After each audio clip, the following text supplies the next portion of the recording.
Hello दोस्तों, मेरा YouTube channel का नाम केके एजुकेशन स्टडी सेंटर है।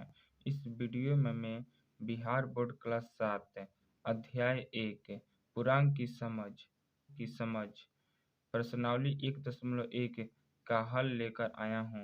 इससे पहले वाले वीडियो में मैंने प्रश्नावली 1.1 के थ्योरी यानी सूत्र को बताया था।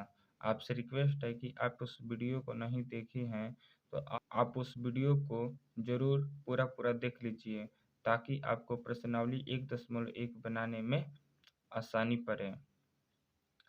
और उस वीडियो का लिंक मैं अपने डिस्क्रिप्शन बॉक्स में दे दूंगा ताकि आप उस वीडियो को पूरा देख सकें। आइए हम प्रश्नावली 1.1 के सारे प्रश्न को बनाते हैं। प्रश्न एक निम्नलिखित के बीच की सभी पूर्णांक लिखिए। प्रश्न है निम्नलिखित के बीच के सभी पूर्णांक को लिखिए। तो ये प्रश्न है -5 और 5। प्रश्न कह रहा है कि निम्नलिखित के बीच की सभी पूर्णांक को लिखिए और प्रश्न दे दिया है -5 और 5 के। यह प्रश्न को बनाने से पहले हम एक सरल रेखा को खींचेंगे।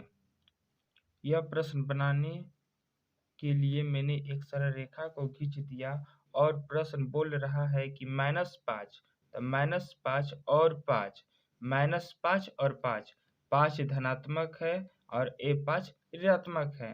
हम जानते हैं कि जब हम संख्या रेखा खींचते हैं तो उसमें एक 0 होता है और 0 के दाईं ओर धनात्मक होता है जो अनंत तक जाता है और 0 के बाईं ओर ऋणात्मक होता है, यह भी अनंत तक जाता है ऋणात्मक में। तो 0 के दाईं ओर धनात्मक, तो 0 के दाईं ओर धनात्मक आएगा तो ये जो प्रश्न है यह प्लस धनात्मक है। धनात्मक 5 यहाँ पर है और यह -5 यह ऋणात्मक -5 है तो यह यहाँ पर है और इसके बीच में जितने सारे संख्या हैं वह सभी इन दोनों के बीच की सभी पूर्णांक संख्या है। हम जानते हैं कि पूर्णांक संख्या क्या होता है, तो वैसी संख्या जिसमें धनात्मक तथा ऋणात्मक प्राकृतिक संख्या तथा शून्य शामिल हो तो उसे पूर्णांक संख्या कहते हैं। तो -5 और 5 के बीच जितने सारे संख्या हैं वे सभी बीच के हो जाएंगे। तो हम लिख देंगे -5 और 5 के बीच के सभी पूर्णांक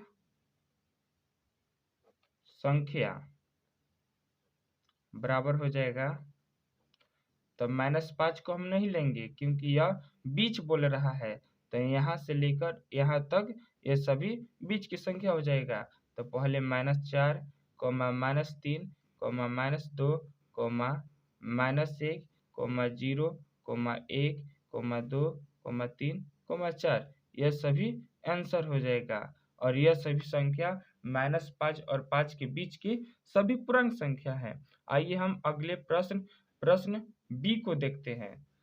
तो बी है तो -2 और 8 है और यह भी प्रश्न बनाने के लिए हम सरल रेखा को खींचेंगे।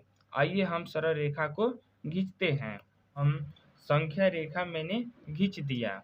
जब भी हम संख्या रेखा को खींचेंगे तो और यह दूरी और ये दूरी यह सभी दूरी आपस में बराबर होनी चाहिए। इसलिए हम ये जो 3 है जब हम इंच से सरल रेखा खींचते हैं तो 3 है और 4 है तो ऐसे जैसे अंक है उसके हिसाब से हम बराबर दूरी पर इसका संख्या लिख देते हैं। -2 ऋणात्मक है तो 0 के बाईं ओर ऋणात्मक होता है, तो -2 यहाँ पर है तो यहाँ पर ऐसे टिक लगा लेंगे और जो 8 है 8 धनात्मक है तो 0 के दाईं ओर धनात्मक होता है तो 8 यहाँ पर हो जाएगा। तो -2 और -8 के बीच जितने सारी संख्या है वे सभी सारी की सारी पूर्णांक संख्या है। तो हम इसको लिख देंगे -2 और 8 के बीच के सभी पूर्णांक संख्या बराबर हो जाएगा, -2 तो नहीं लिखाएगा, तो -1, -0, -1, -2, -3, -4, -5, -6, -7, 8 नहीं लिखाएगा, तो आंसर हो जाएगा। तो आइए हम अब प्रश्न सी को बनाते हैं। तो प्रश्न सी है -6 और -2। तो ध्यान से देखिए, -6 और -2 यह दोनों संख्या ऋणात्मक है, तो हम धनात्मक संख्या रेखा पर धनात्मक को प्रदर्शित कर भी सकते हैं अथवा नहीं भी कर सकते हैं। तो आइए हम संख्या रेखा को खींचते हैं। ये दोनों संख्या ये दोनों ऋणात्मक में है, तो हम धनात्मक को प्रदर्शित कर भी सकते हैं अथवा नहीं भी कर सकते हैं, क्योंकि -6 जो है और 0 के बाईं ओर है और -2 भी है तो 0 के बाईं ओर ही है।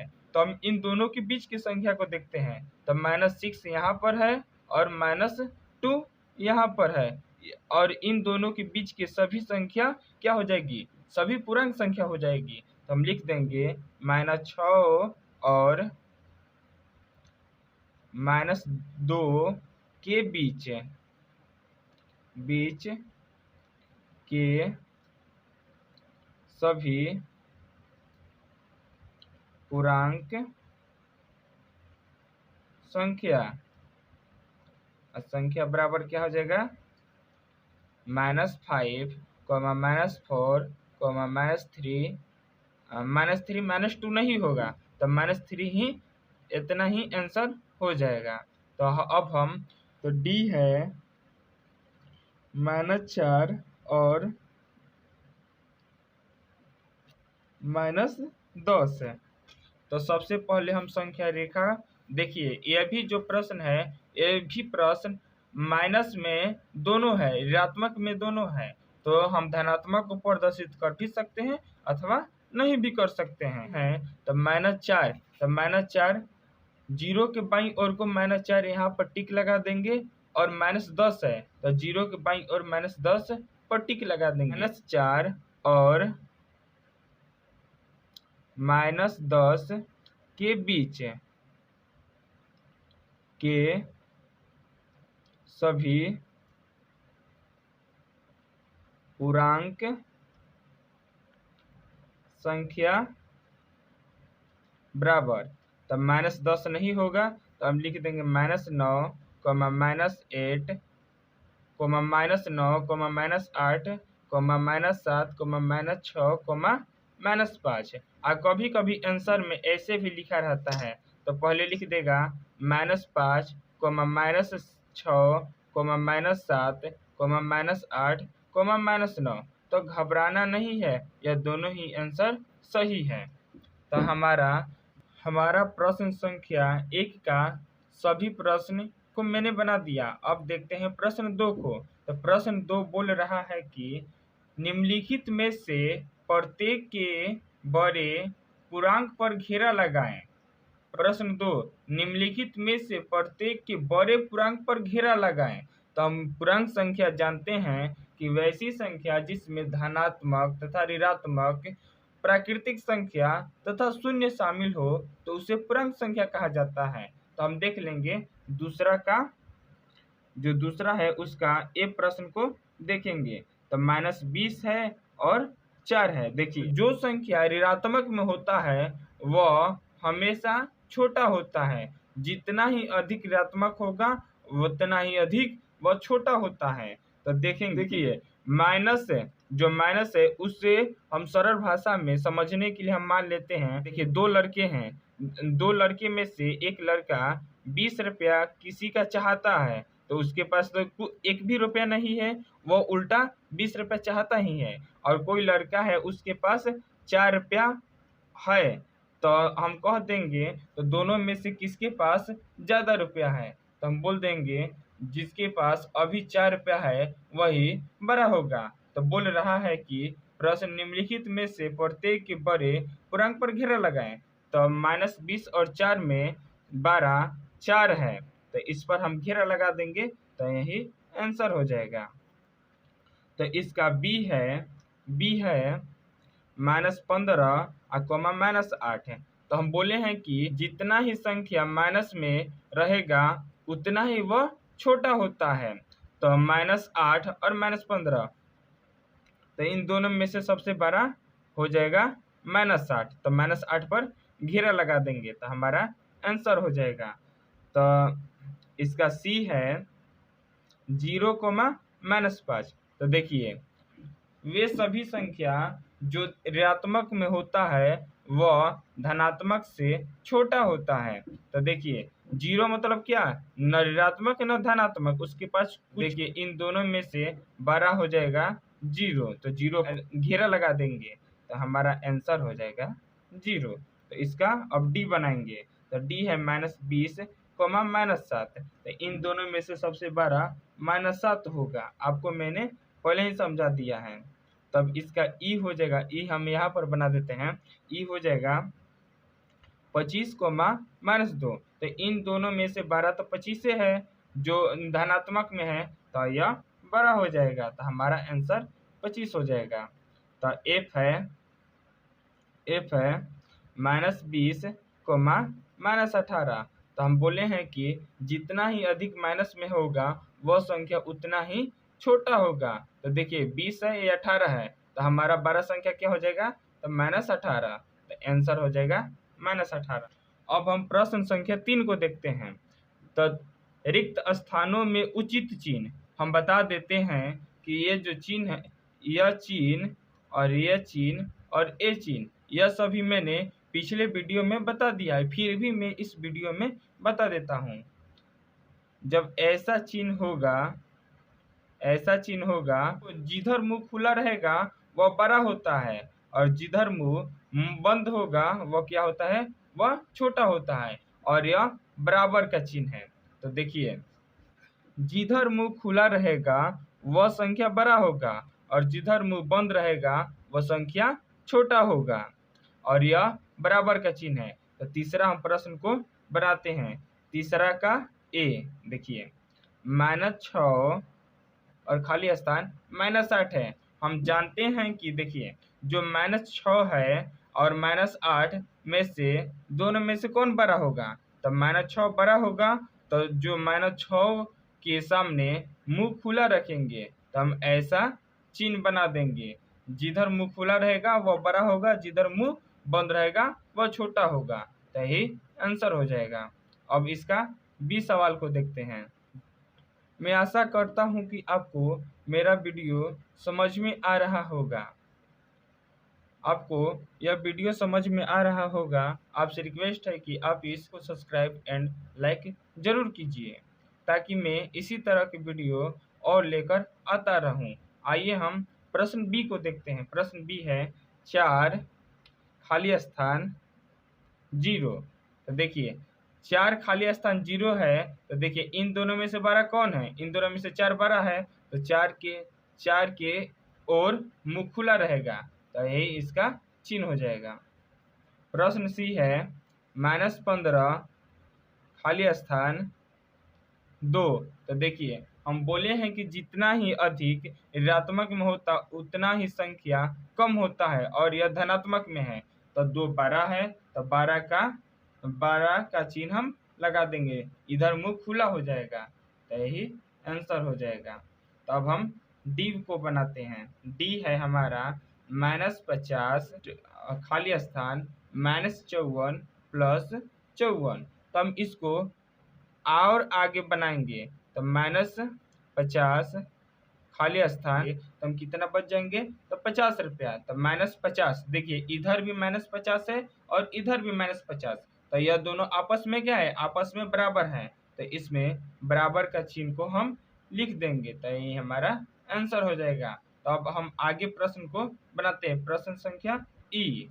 तो ई है हमारा 25 खाली स्थान 25 है, तो यह भी 25 और यह भी 25 आपस में क्या है, बराबर है, तो बराबर का चिन्ह लग जाएगा, तो आंसर हो जाएगा।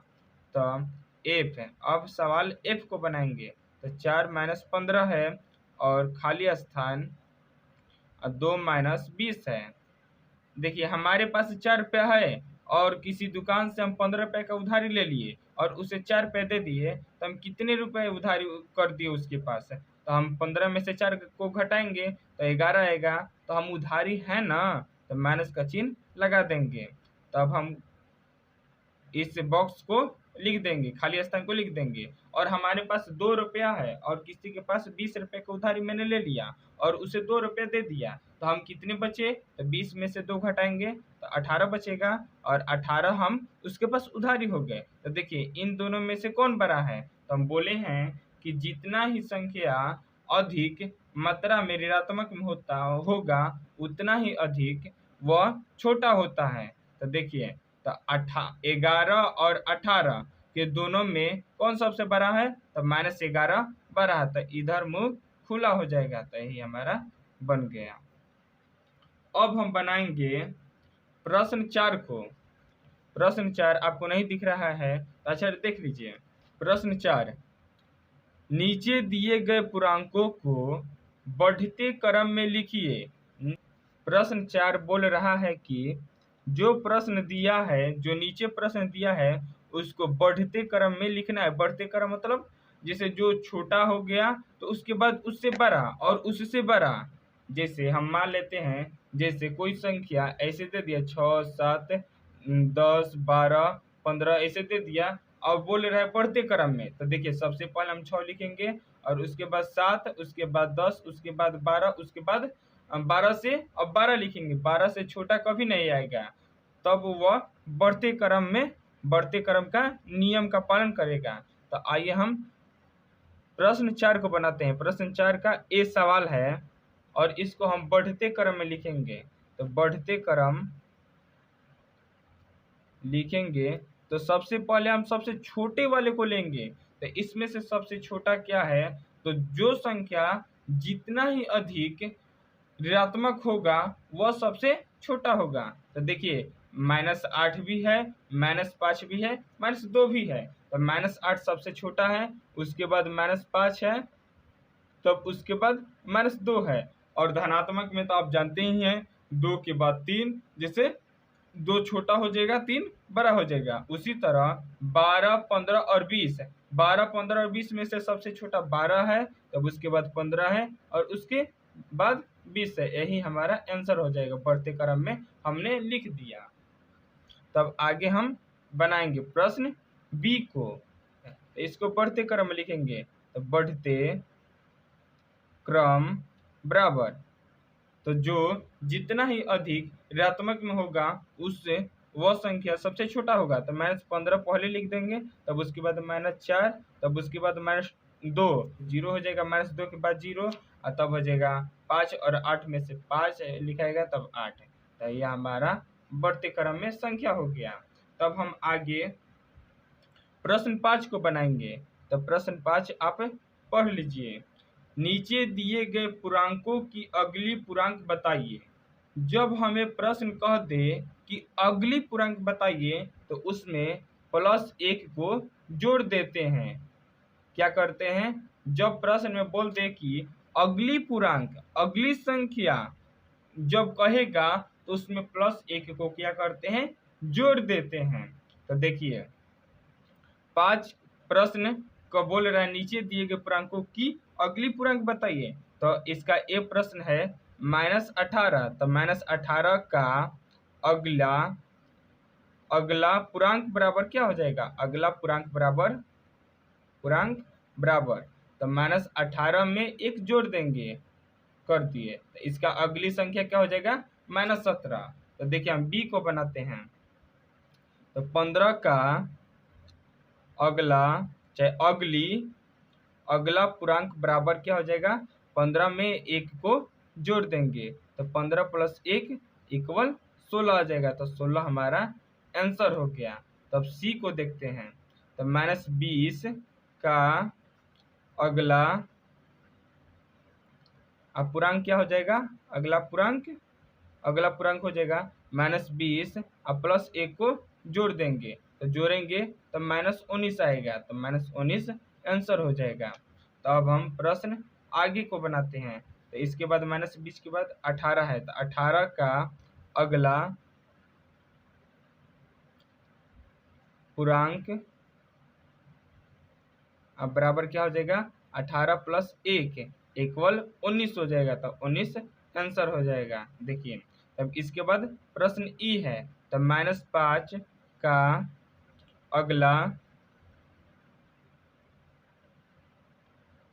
पूर्णांक बराबर क्या हो जाएगा, -5 में 1 को जोड़ देंगे तब -4 आएगा। तो -4 क्या हो जाएगा, आंसर हो। हम प्रश्न संख्या 6 को बनाएंगे। इस वीडियो में 7 तक प्रश्न बनाऊंगा और इसके यह वीडियो जो 7 क्लास का वीडियो मैं मैथ का डाल रहा हूँ वह पार्ट 1 पार्ट 2 करके है। इसी प्रकार आगे पार्ट बाय पार्ट आता रहेगा।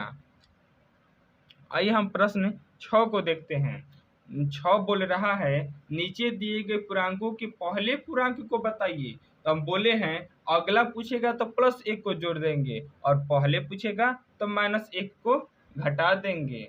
जब कभी प्रश्न में पूछ देगा कि बताइए कि पहला पूर्णांक और पहली संख्या क्या होगा, तो उसमें -1 को घटा देते हैं। तो आइए हम प्रश्न 6 को बनाते हैं। प्रश्न 6 ए अब 25 है, तो हम लिख देंगे 25 का पहला पूर्णांक बराबर क्या हो जाएगा, 25 - 1। तो 25 में से 1 घटाएंगे तो 24 आएगा। और बी हो जाएगा -59 का पहला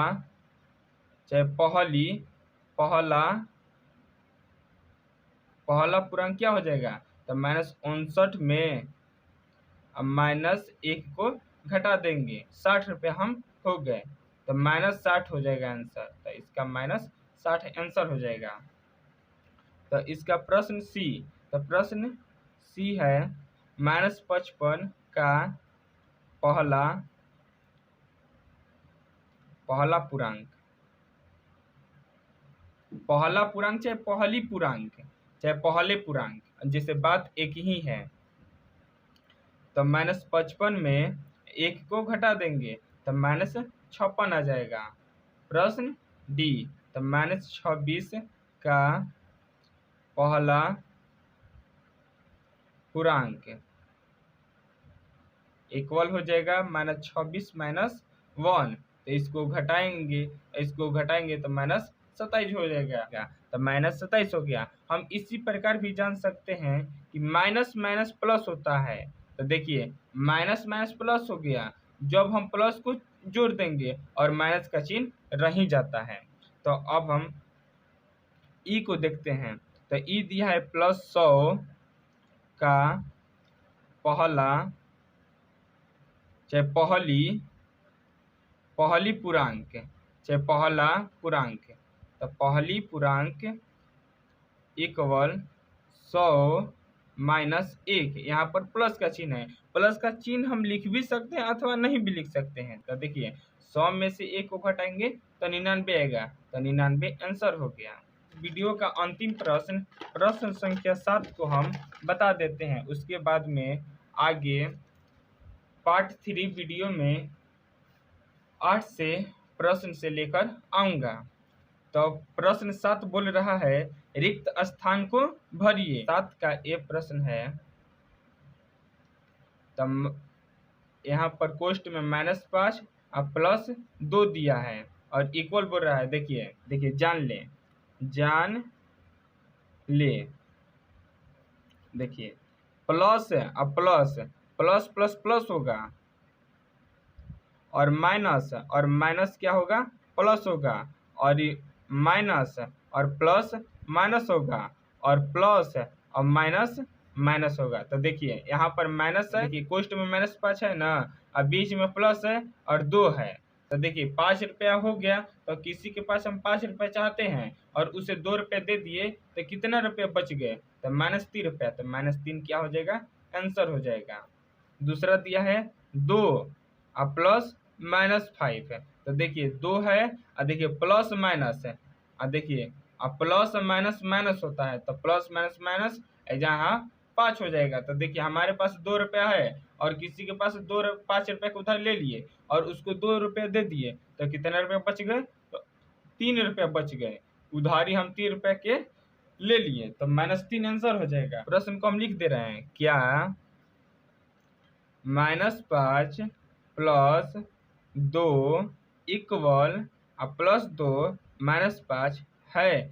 बोल रहा है कि इधर वाला और इधर वाला आपस में बराबर है, तो इसे हम बना लेते हैं। तो इसे हम हल करेंगे। हल प्रश्न दिया है -5 प्लस 2 इक्वल 2 प्लस -5। देखिए यहाँ पर -5 प्लस 2 और देखिए plus minus plus minus minus जब 5 हो जाएगा। देखिए -5 और 2, 5 हम 5 रुपये चाहते हैं और उसे 2 रुपये दे दिए, तो -3 हो गए और 2 और हमारे पास 2 रुपया है और 5 रुपये को उधार ले लिए और उसे 2 रुपये दे दिए, तो हम 3 रुपये को उधारी हो गए। देखिए ए वाला मान और ए वाला मान बराबर आ गया ना, तो हाँ ये आपस में तुल्य है। तुल्य इक्वल बराबर होता है, तुल्य है, ये आपस में तुल्य हैं। और इस वीडियो में इतना ही मैं प्रश्न बता दे रहा हूँ। इससे आगे मैं अगले ही वीडियो में लेकर आऊँगा। Thank you.